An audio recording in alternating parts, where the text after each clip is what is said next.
In these digital days, we're all taking more video and photos than we used to. Because when we find something beautiful or unusual, or we're around people that we love, we know that those images have the power to transport us back to that moment. With my videos, I'm trying to help you select the images, the compositions, things that mean the most to you, that you can elevate those memories to fine art. Let's get started.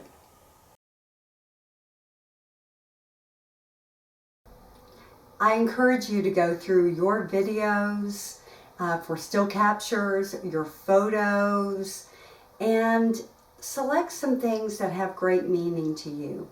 Things that will transport you and the viewer right back to that moment. Let's work on building your legacy. By example, I'm sharing things that I found to be magically beautiful during our trip out west. I felt joy when I discovered these little jewels glowing in the early morning light. I've already done a painting of a blooming cactus. Now I'm concentrating on the firecracker flower. I originally wanted to paint this wider landscape because I like the trees and the roots, but realized that the focal point of the red flowers would be too small. So I zeroed in on the flowers and made them even a bit thicker than they actually are in the picture. This painting can be done in acrylics or oils. I happen to be using oils here today. I have pre-coated my canvas with an acrylic burnt sienna wash.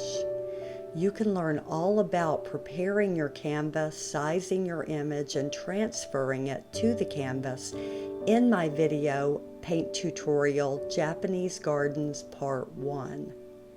You can click on it at the end of this video.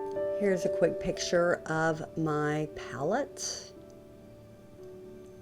You can pause this or go through it slowly to write down the colors that I'm using, or go ahead and set up your palette if you'd like to mimic what I'm doing here.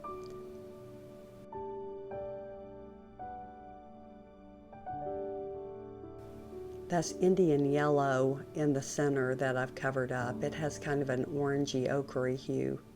The objects furthest away should be more muted in color.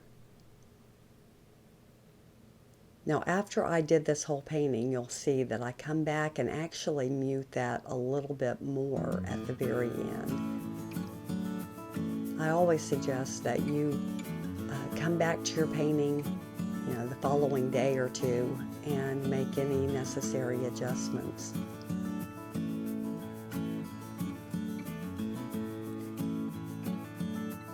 Here I'm laying in the cool background with very little detail. I'm sketching with my brush, starting with the elements furthest away.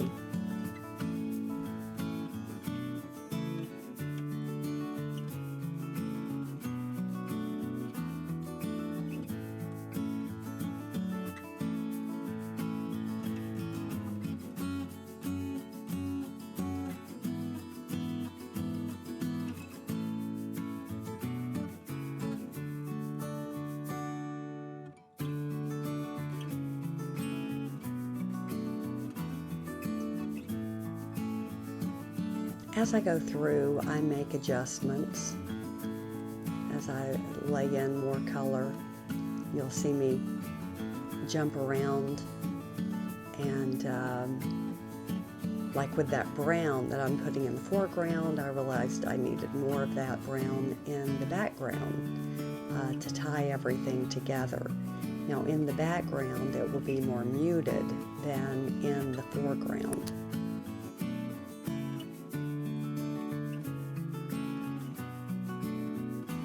I'm just hinting at the rocks. Everything at this point is in shadow.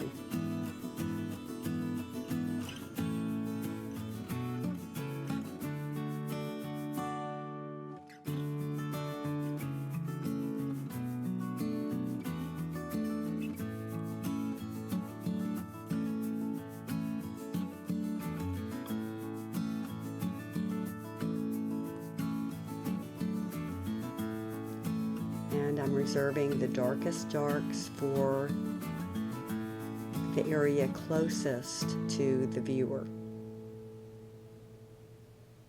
The highest contrast will be in the foreground. Now, there's some warm that I'm laying in because the sun is going to hit that area. So I'm laying in the dirt to go beneath the rocks that will be in that area. So you'll have rocks that have warm highlights and then a cool shadow. There's some of the warm coming in, yellow mixed with my white. And of course in the shadow areas I'll have purples and blues mixed with white and the browns for the shadow areas. But you want the warm glow of the dirt to come through.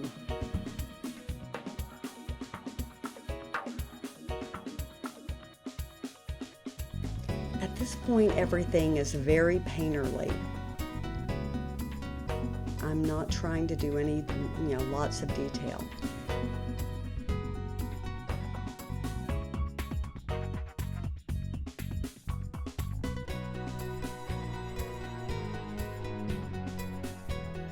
So I put in that tree from the photograph, and I'm just showing you how loose the brushwork is. Now see how on that tree I actually added a smaller trunk beside it. I just thought that single tree looked a little odd. I wanted it there, but artistic license. I just added that other trunk because I thought it looked better. Also, by doing that, it's visually creating an arrow that is leading the viewer down into the painting where,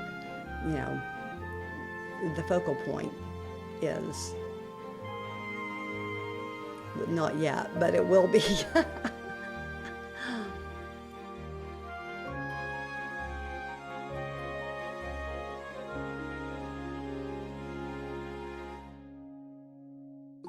Gotta get my fingers in there.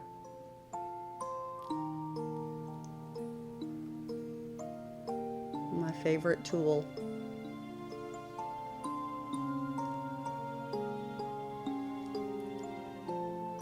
So I put things in with the brush, but for some reason, I just can't help myself. I get my fingers in there to soften the brush strokes in areas.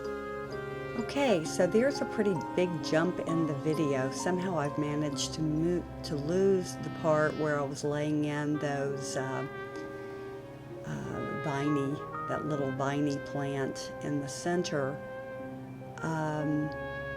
Basically, I mixed together mainly white, a little bit of yellow, and a touch of green, and a lot of oil, so that it would glide very easily, and laid in just those long viney tendrils, and then where they hit shadow, I would hit them with blue and purplish mixed with white to cool down the areas in shadow.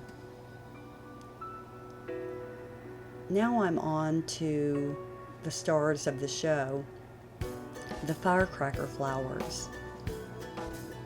And you can see how that red really pops. I'm mixing together yellow and red, so we have the orange in there. I'm putting in some highlights of little plants that are in there.